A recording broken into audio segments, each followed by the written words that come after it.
할렐루야, 반갑습니다. 오늘도 예배에 나오신 여러분을 환영하고 축복합니다. 네, 좋습니다. 네, 최근에 이제 제가 재벌집 막내 아들이라는 넷플릭스 드라마를 봤어요. 혹시 선생 아시나요? 보셨어요? 보진 않았어요? 가끔 봐요? 아, 네, 좋습니다. 네, 뭐 간략하게 이제 말씀을 드리면은 이 드라마의 배경은 순양이라는 대기업의 이야기입니다. 삼성을 모티브로 했는데 이제 삼성을 모티브로 했으니까 어마어마하게 큰 대기업이겠죠. 이제 그래서 그 대기업 안에 있는 재벌가, 그 가족들, 재벌 뭐 1세, 2세, 3세 있잖아요. 그래서 그 재벌가에서 벌어지는 이야기입니다. 이제 이 순양이라는 기업은 진양철 회장 극중의 인명이에요. 실존 인물은 아니고요. 극중 인물인데 진양철 회장이 창시했습니다. 이 진양철 회장은 드라마에서 이제 삼성 이병철 회장을 떠올리게 만드는 이 역할을 감당하고 있습니다. 그래서 이 진양철 회장의 가족 관계를 보면 진양철 회장에는 3남 1녀 총 4명의 자식이 있었으며 또 이들이 순양 뭐 그 드라마에서 이렇게 순양 물산 뭐 증권 뭐 이렇게 백화점 전자 건설 여러 회사가 이 대기업에 묶여 있어요. 그래서 이 회사들을 아버지인 진양철 회장으로부터 이 자녀들은 물려받아서 대표이사, 뭐 이사, 사장 이렇게 또 기업을 대표하고 있습니다. 근데 이 드라마를 보던 중에 중반쯤 흘러가니까 이 건강했던 진양철 회장이 나이가 먹으니까 슬슬 이제 건강이 악화되기 시작합니다. 또 더불어서 치매 증상이 나타나기 시작해요. 이제 치매 증상이 나타나는 건 뭐냐? 기업을 물려줘야 된다는 겁니다. 일선에서 물러나야 된다는 겁니다.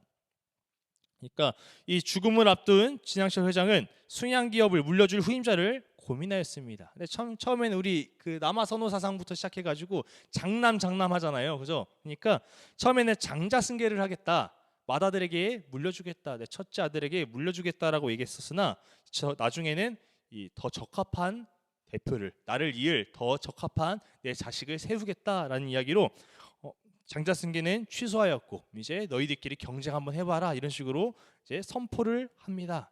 근데 이미 극중에서 중간까지도 자녀들끼리 엄청 치열하게 서로 싸우거든요. 가족 하면서도 서로 어떻게든 빼앗아 먹으려고 내가 오빠 거 장악해봐야지, 내가 여동생 거 장악해야지, 이렇게 보이지 않으면서 하하호 하면서 그런 모습들이 있는데 이제 아버지가 장자승계를 포기하겠다, 너희들 누구 중에서 대표가 될 수 있다, 이 회장 자리에 오를 수 있다라는 순간 자녀들은 더욱더 이제 기업의 회장 자리를 두고 싸우기 시작합니다.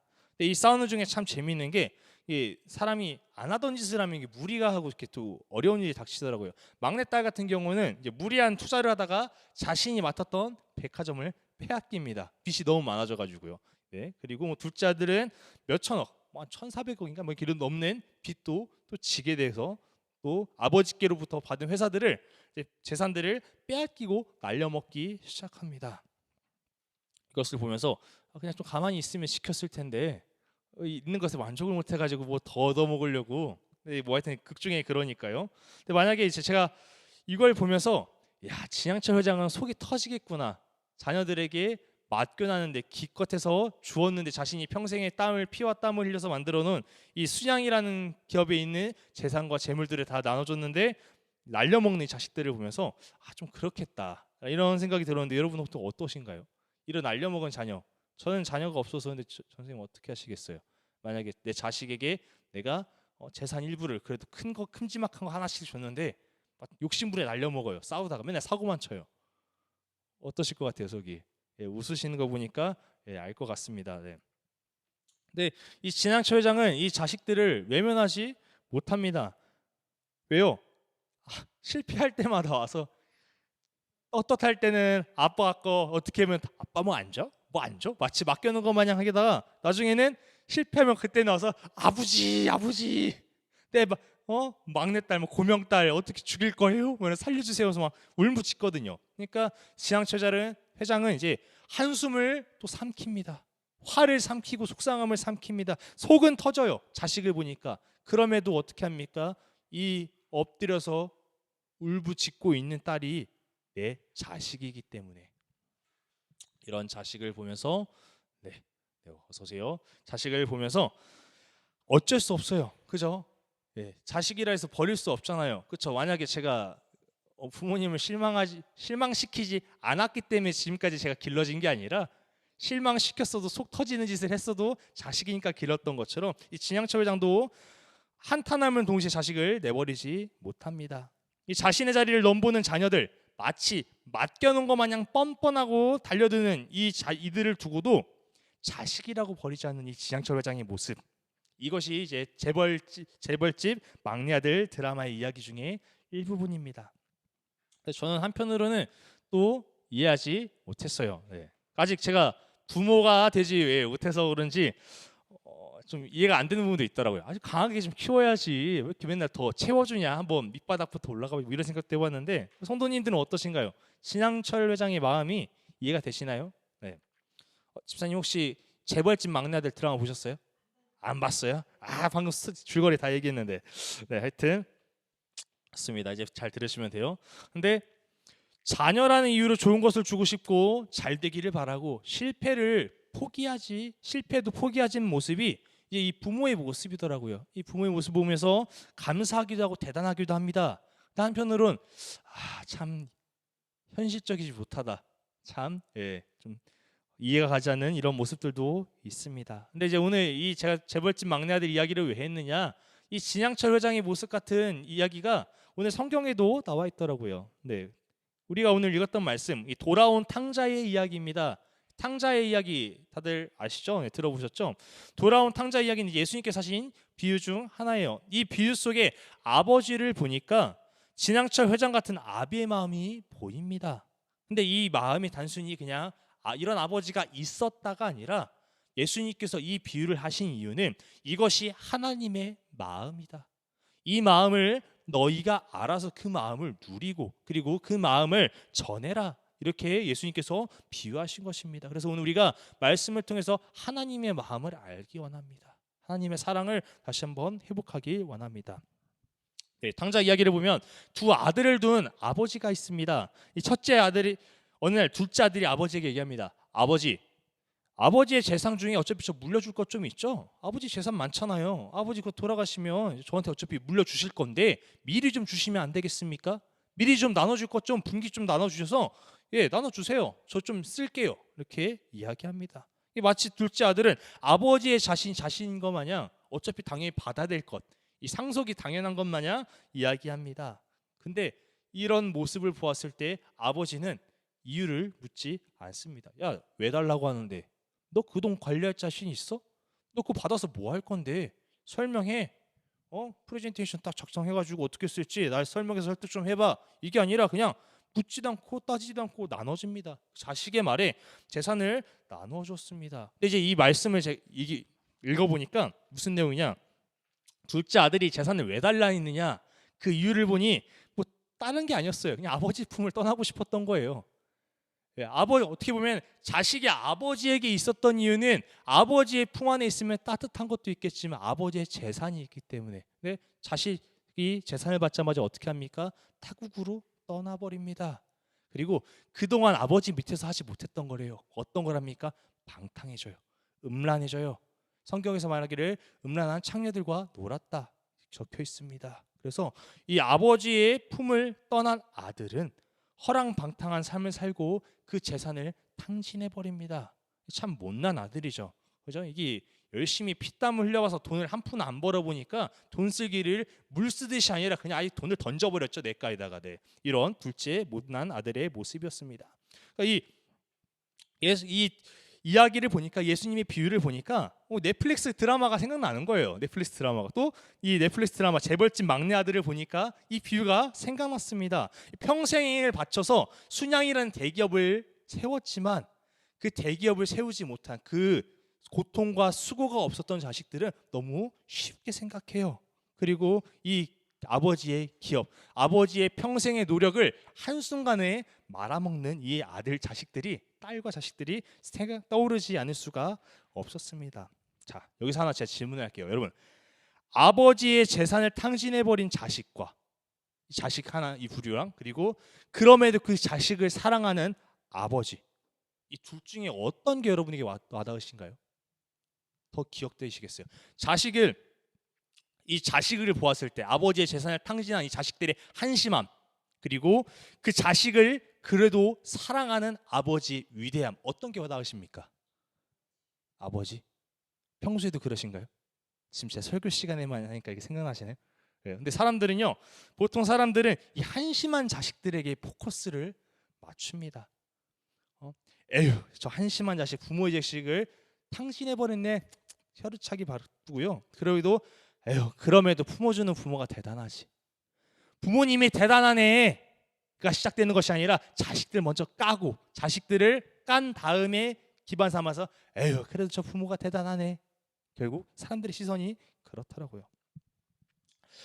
반대로 그치, 부모의 사랑은 끝이 없지. 아이고, 자녀가 저랬어도 사랑하는 게 부모지. 나도 저런 부모가 되어야지.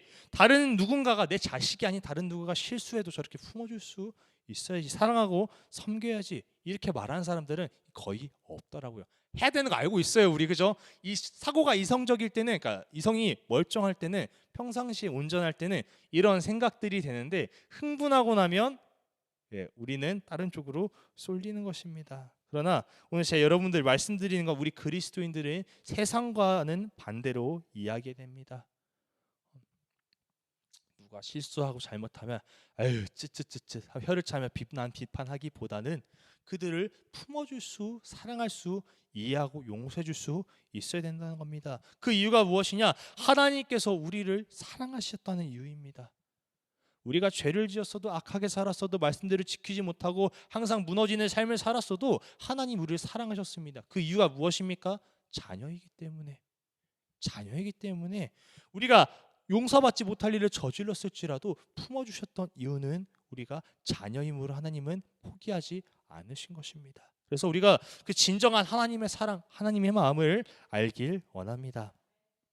여기까지가 이제 탕자 이야기의 전반기의 부분이었고요. 오늘 우리가 읽은 말씀은 더 이어집니다. 자식이 탕진한 것으로 끝나지 않았고, 이 돌아온 탕자의 비유는 이름 그대로 둘째 아들은 아버지께로 돌아오고, 또 돌아오고 나서의 이야기들이 있습니다. 이 둘째 아들은 타국에서 이제 어떤 일이 당했느냐? 재산이 없으니까 먹을 게 없잖아요. 그러니까 이제 거기서 직업을 구합니다. 근데 평생 아버지 밑에서 떵떵거리며 살았는데 무슨 능력이 있겠습니까? 그러니까 돼지 치는 일을 합니다. 그런 중에 돼지 치는 일을 하다가 너무 배고프니까 돼지가 먹는 그 열매를 먹으려고 찾았으나 그 열매조차도 먹을 게 없다고 적혀 있어요. 자신의 비참한 환경이 느껴지자 그제서야 자신의 죄를 뉘우치고 아버지께로 돌아갑니다. 오늘 그 이후의 이야기예요. 둘째 아들은 아버지께로 돌아갔어요. 고향으로 가고 있어요. 재산을 탕진한 아버지께 그렇게 재산 좀 미리 달라고 떵떵거리며 얘기했던 그 아들이 다 탕진했잖아요. 그 아버지를 보러 가는 심정이 어떨까요? 아버지가 아들이 아버지 5만 원만 주세요 했는데 그 5만 원을 그냥 헛으로 다 날려버렸어요. 성도님 어떻게 하시겠습니까? 마음이 어떠시겠어요? 하루 일 열심히 하셔가지고 돈 버셨는데 어떠시겠어요? 그 나를 날려먹는. 자신이 살기 위해 돌아가요. 왜요? 굶어 죽을 수는 없으니까. 그렇지만 아버지를 뵐 날이 없을 것입니다. 근데 아버지는 어떻게 합니까? 그런 아들을 반깁니다. 자, 우리 20절 함께 읽도록 하겠습니다. 시작.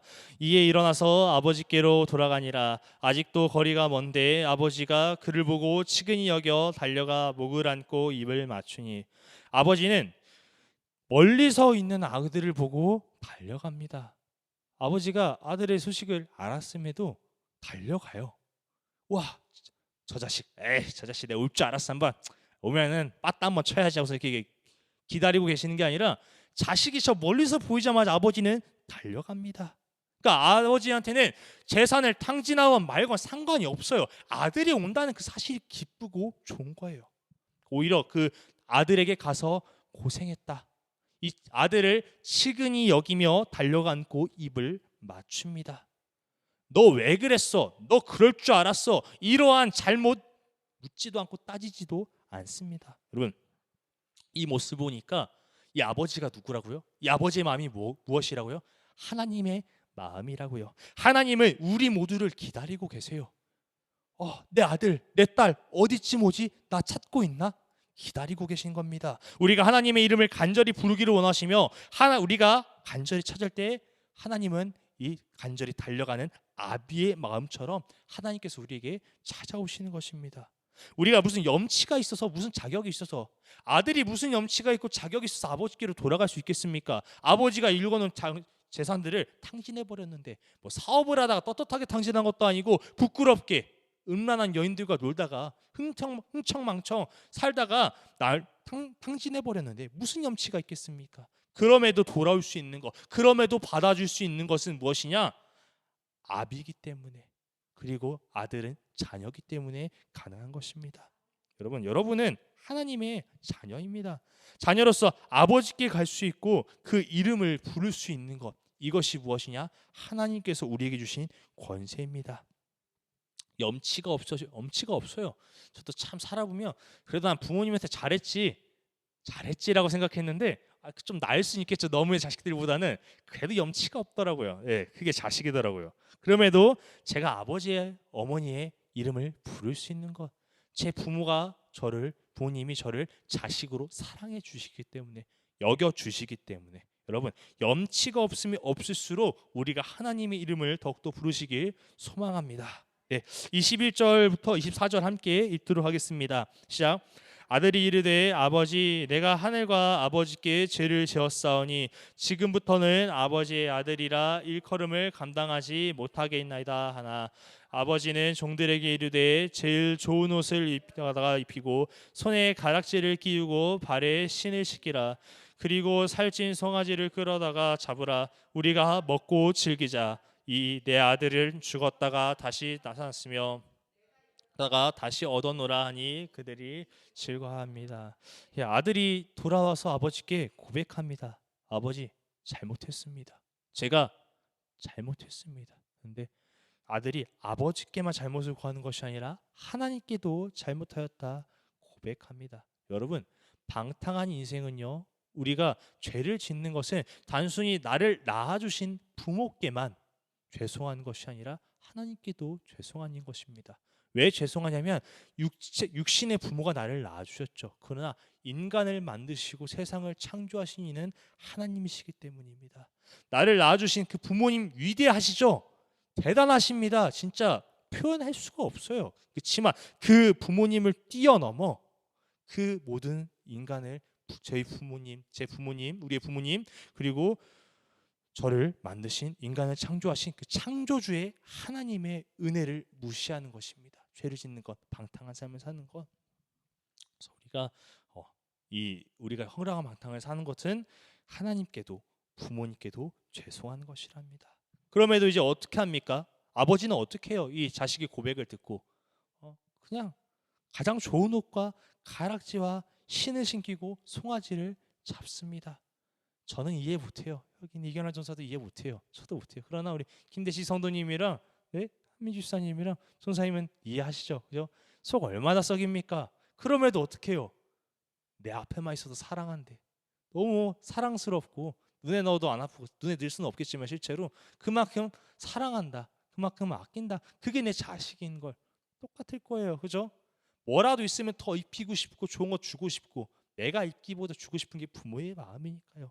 그러니까 돌아온 아들을 위해 축하 파티를 여는 아버지의 모습입니다. 여러분 이게 하나님의 마음이라는 거예요.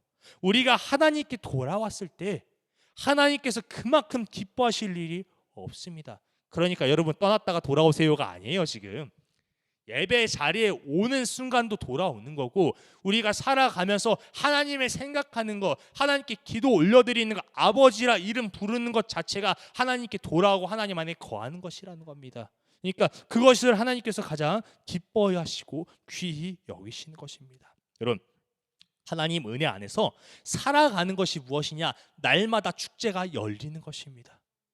축제가 열리는 거예요. 물론 그렇다 맨날 송아지 잡을 수 없죠. 이 송아지 잡을 만큼, 이 살찐 송아지를 잡을 만큼 기쁜 일이 무엇이냐? 우리가 하나님 안에 살아가는 것이라는 겁니다. 여러분 그래서 우리가 하나님 안의 축제임을, 하나님 안에서 살아가는 것이 축제임을 기억하시고 늘 살아가며 누리시길 축복합니다. 이 둘째 아들이 돌아오고 나서 집안 축제 분위기였습니다. 그러나 이 축제를 즐기지 못하는 자가 있어요. 꼭 기쁜 날에 즐기지 못하는, 참이 어울리지 못하는 못난 사람들이 있습니다. 네, 우리 28절에서 30절 읽도록 하겠습니다. 시작. 그가 노하여 들어가고자 하지 아니하거늘 아버지가 나와서 권한대 아버지께 대답하여 이르되 내가 여러 해 아버지를 섬겨 어김없이 그늘 내게는 염소 새끼라도 주어 나와 벗으로 즐기게 하신 일이 없더니 아버지의 살림을 창녀들과 함께 삼켜버린 이 아들이 돌아오매 이를 위하여 살찐 송아지를 잡으셨나이다. 아멘. 둘째 아들을 환대하는 이 아버지의 축제에 기뻐하지 않는 이들이 누굽니까? 그 재벌집 막내들과 똑같아요. 아빠가 첫째 아들을 좋아하면 둘째, 셋째가 막 시기하고 또 셋째 잘해주면 첫째, 둘째가 어떻게든 빼앗아 먹으려고 똑같아요. 둘째 아들의 이 환대를 기뻐하지 못하는 이가 누굽니까? 첫째 아들입니다. 화가 난 사람은 첫째 아들이었어요. 자, 첫째 아들은 자신이 동생이 못마땅한 겁니다. 그럼에도 이 자식에게도 혼내지 않고 노하지 않고 오히려 아들아 그래도 같이 가자. 우리 축제를 함께 즐기자. 이 못난 모습을 보이더라도 실망스러운 모습을 보이더라도 아들아 우리가 그래도 축제에 함께 참여하자꾸나. 우리가 함께 기뻐하자꾸나. 너의 돌아온 동생을 사랑하자꾸나 하시는 분이 바로 아버지라는 겁니다. 네, 그러나 아버지를 보면 아들은 얘기해요. 아버지 제가 지금까지 아버지를 꾸준히 섬겼습니다. 아버지의 명령을 어김없이 제가 지켰고 아버지 행하라는 일을 다 행했고 지켰는데 지금까지 이 자리를 지킨 것이 저인데 어찌 저에게는 염소 새끼 한 마리라도 잡아주지 않으십니까? 예, 저 못난 아들, 저 망나니 같은 아들, 아버지의 재산 다 말아먹은 아들, 저 아들에게는 살찐 송아지를 주시면서 어떻게 저에게는 평생을 아버지 곁을 지켰으며 그렇게 잘 살아온 저를 왜 염소 새끼 한 마리 주지 않으십니까? 이게 말이 돼요? 첫째 아들은 매우 섭섭했습니다. 섭섭함을 뛰어넘어 이제 화가 멈추지 않는 것입니다. 첫째 아들은 열심히 따랐고 헌신했습니다. 모험적이고 도덕적인 훌륭한 아들이었습니다. 그런데 이 도덕적이고 훌륭함 속에 이 아들에게 교만함이 있었던 것 같아요. 교만함이 어떤 교만함입니까? 내가 그래도 둘째보단 낫지. 그래도 난 둘째보다 아버지의 말 잘 지켰지. 둘째보다 내가 나으니까 나는 더 많은 재산 받고 더 많은 대접을 받겠지. 이 도덕적인 우월감, 이 동생을 비교하며 자신에게 우월감을 느끼고 있었던 것입니다.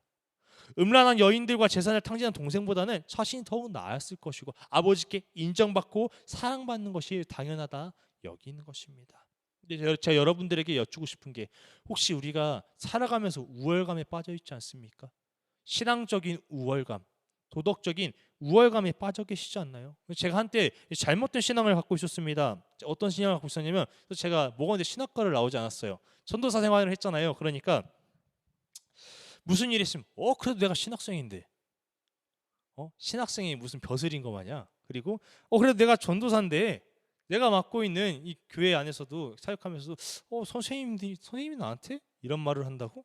내가 전도사인데 내가 더 위인데 약간 이런 우월감, 신학을 좀 더 안다고 성경을 안다고 말씀을 좀 더 전한다고 이런 우월감에 빠져 있었습니다. 당연하지 내가 더 많은 사역을 하고 교회에서 하는데 더 많은 교회에서 내가 더 인정을 많이 받고 더 섬김받아야지 이런 우월감에 빠져 있었습니다. 이런 당연하다고 생각하는 교만함에 빠져 있었던 것입니다. 네.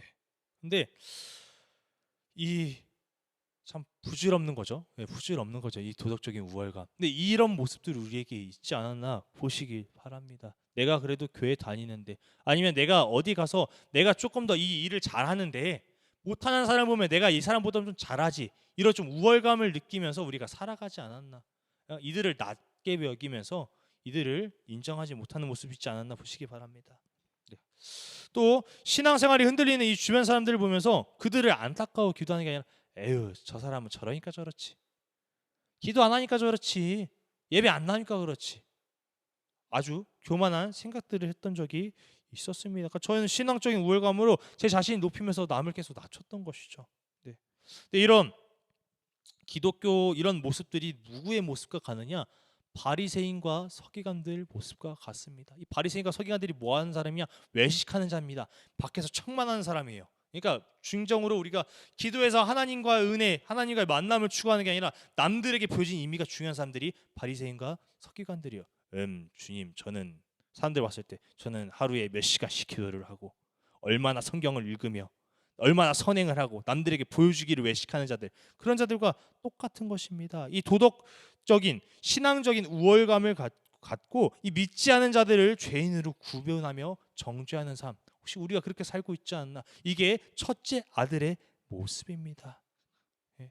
하나님이 나를 어떻게 사랑하고 왜 사랑하셨는지, 자녀이니까 사랑하셨고 조건 없이 사랑하셨는데 그게 중요한 것이 아니라 그건 내팽개쳐버리고 자신의 교만에 빠져 있는 것, 내가 생각한 도덕적인 신앙적인 이 수준에 맞춰서 사람을 판단하고 정죄하는 겁니다. 이 첫째 아들이 그렇잖아요. 자녀로서 사랑받아야 마땅한 것이고, 어려움을 당한 동생이 망나니 짓을 했더라도 용서하고 품어줘야 되는 것이 가족인데도 저 동생이 했던 짓 좀 보십시오 아버지, 이해하지 못하고 오히려 비난하고 동생이 잘못되기 바랬던 것만 분노하는 모습이 이 첫째 자식의 모습이라는 겁니다. 이 동생에게 분노한 첫째 아들을 보니 아버지가 이야기합니다. 31절 32절 함께 읽도록 하겠습니다. 시작. 아버지가 이르되 예 너는 항상 나와 함께 있으니 내 것이 다 내 것이로되 이 내 동생은 죽었다가 살아났으며 내가 잃었다가 얻었기로 우리가 즐거워하고 기뻐하는 것이 마땅하다 하니라. 아들아, 아멘. 아들아, 너는 나와 함께 있지 않느냐? 내가 살찐 송아지를 잡지 않더라도 이것이 다 내 것이다. 여러분, 이게 우리가 우월감에 사람을 비교함에 열등감에 빠지지 않을 이유입니다. 우리가 하나님 안에 있으면 하나님의 은혜는 우리에게 넘쳐나는 것입니다. 하나님, 저 사람에게는 왜 저런 역사를 해주세요? 왜 저 사람에게만 저렇게 해주세요가 아니라 내가 하나님 안에 있으면 나도 저 이와 같이 하나님의 은혜를 경험할 수 있는 것입니다. 아들아, 너가 살찐 송아리 안 잡아도 돼. 내가 안 줘도 돼. 내 옆에 있으면 다 내 거야. 하나님께서 말씀하시는 겁니다. 하나님 우리에게 주셨어요. 우리가 원하는 게 살찐 송아지일 수도 있습니다. 그죠? 살찐 송아지. 또 뭐 기름진 돼지가 될 수도 있고요. 그렇지만 우리가 원하는 것 따로 있지만 하나님께서는 우리가 하나님께서 그걸 당장 주시지 않더라도 하나님은 우리에게 영원한 천국의 길과 하나님 안에서 살아갈 때 누릴 수 있는 천국의 삶을 허락하셨다는 것입니다. 그리고 이어서 이제 아버지가 얘기합니다. 내 동생은 죽었다 살아났고 나를 떠났다가 돌아왔는데 이것이 내가 즐거워하는 것이 마땅하다 말합니다. 여러분, 우리의 삶이 이 아버지의 모습과 같길 원합니다. 저나 여러분이나 하나님 앞에서 떳떳한 자 없습니다. 깨끗한 자 없습니다. 근데 먼저 신앙생활을 했다 해요. 성경을 좀 더 안다 해요. 찬양을 좀 더 잘 안다 해요. 우쭐 거릴 것이 아니라, 누군가를 정죄하고 낮잡아 볼 것이 아니라, 이것은 우리가 더욱더 기도할 이유, 더욱더 하나님 말씀을 묵상하고 예배를 지킬 이유임을, 그리고 이것을 우리가 전해야 할 이유임을 아시길 바랍니다.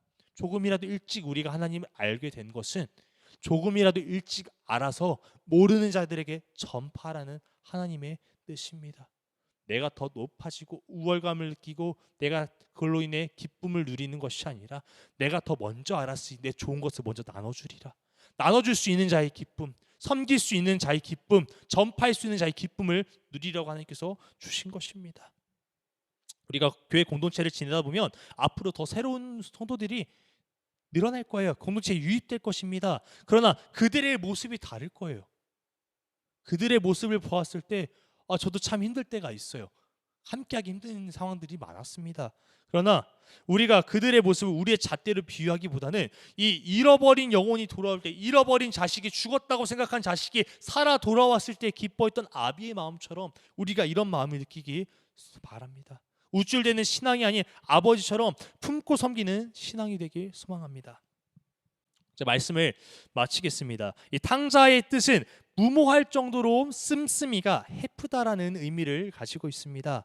이 탕자인 아들은 아버지의 재산을 낭비하였지만 이 아버지는 아들을 위해 좋은 것을 입히고 먹였습니다.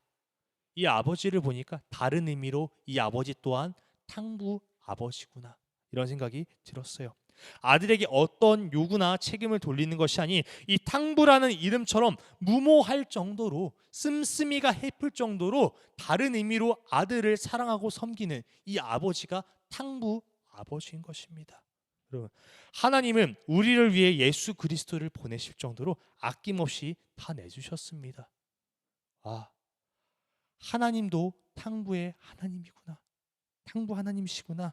그 탕부 하나님이신 아버지를 따라 우리 또한 탕자로서의 삶을 살길 원합니다. 이 세월을 낭비합시다, 재물을 낭비합시다, 이런 탕자의 삶이 아닌 우리가 누군가를 섬기고 사랑할 때 아낌없이 무모하게 씀씀이가 해프다 할 정도로 저 사람은 왜 저래? 할 정도로 탕자의 삶으로서 사랑하는 것입니다. 아낌없이 무모하게 사랑하는 것 너무 어려운 일입니다. 그러나 또 세상에선 이야기해요. 검은 머리 짐승은 거두는 것이 아니다. 이렇게 이야기합니다. 너 그러다가 등에 칼 꼽혀. 칼 맞아봐야 정신 차리지. 세상은 이야기합니다. 근데 이제 이런 이야기를 듣고 한 목사님께서 저한테 말씀하시더라고요. 전도사님, 예수님은 채찍질과 가시면류관 등 모진 고문을 당하셨는데, 그리고 십자가를 지셨는데, 우리 그리스도인들이 천국에 가서 예수님을 뵀을 때, 그 예수님을 뵀을 때 우리의 손이 너무 깨끗하다면, 우리의 손등과 발등이 깨끗하다면, 우리의 이 등판이 너무 깨끗하다면 우리를 위해 고난받고 피 흘리신 예수님께 부끄럽지 않겠습니까? 죄송하지 않겠어요? 이렇게 말씀하시더라고요. 돌아온 아들이 언제 또 그런 일을 행할지 몰라요. 안 하리란 법 없잖아요. 또 언제 탕진할지 모릅니다. 그럼에도 아버지는 아들을 사랑했고 달려가 입을 맞췄습니다. 여러분, 이것이 탕부이신 하나님의 마음입니다. 우리가 하나님의 마음을 알고 하나님의 마음을 전하며 살길 축복합니다.